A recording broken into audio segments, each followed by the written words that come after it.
Eden, Prince William and Harry will never reconcile, which makes it worse than Oasis. There have been at least 4 major articles or columns in the British media comparing the Oasis reunion to the situation between Prince William and Prince Harry. It reminds me of something I've long believed: these people are idiots with no imagination, and they are extremely limited in every way, especially in how they strain to draw historical connections. They've been comparing Harry to King Edward VIII for years, and now suddenly Harry is Liam Gallagher. Well, Richard Eden has jumped aboard the FRK. Let's compare them to Oasis train. The Mail columnist was apparently tasked with reiterating the new talking point that Harry was absolutely the one leaking his comeback plans to the Mail, LOL, and that William and Kate expect an apology from Harry and Meghan. Dear Maureen, are you not tired? The much-heralded reunion of Oasis rock stars Noel and Liam Gallagher has led to numerous calls for an even more prominent pair of estranged brothers to get the band back together. While the Mancunian musicians are due to play for the money, Princes William and Harry would be performing together on the world stage for the good of the monarchy, or so the argument goes. Those calling for King Charles's sons to use the Gallaghers as a model for fraternal reconciliation have, however, conveniently overlooked 2 key factors that have been stressed to me during conversations over the past week with courtiers and royal pals. Firstly, the Gallagher rapprochement was agreed only, it is said, because of Noel's separation from his second wife, Sarah MacDonald. The PR executive was widely thought to have stood in the way of any Oasis reunion.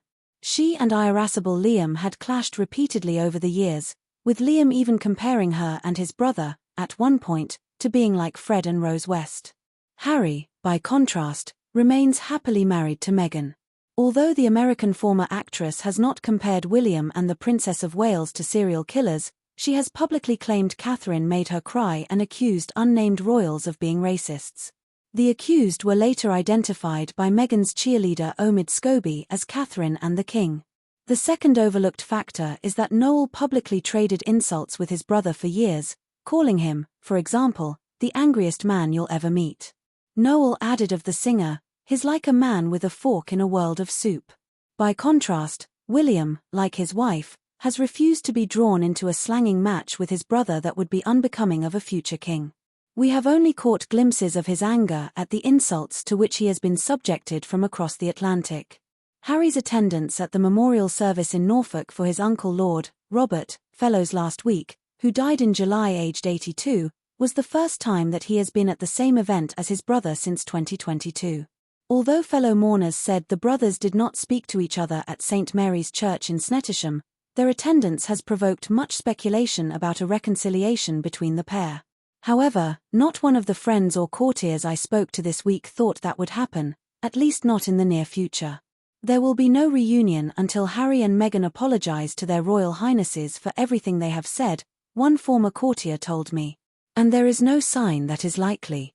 A friend of the royals told me, it's hard to see a reconciliation. How could there be when William and Catherine have the justifiable fear that anything they say could appear in a future book or be repeated in a TV program?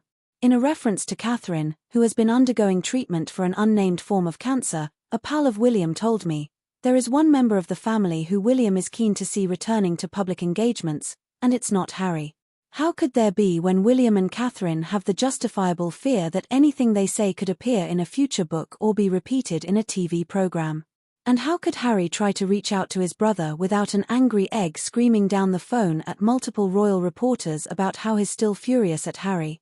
Again, William's fingerprints are all over the years of lies, smears, slander and hate directed at the Sussexes across the British media, and even some American outlets. Just because William isn't quoted directly, doesn't mean he's not the source.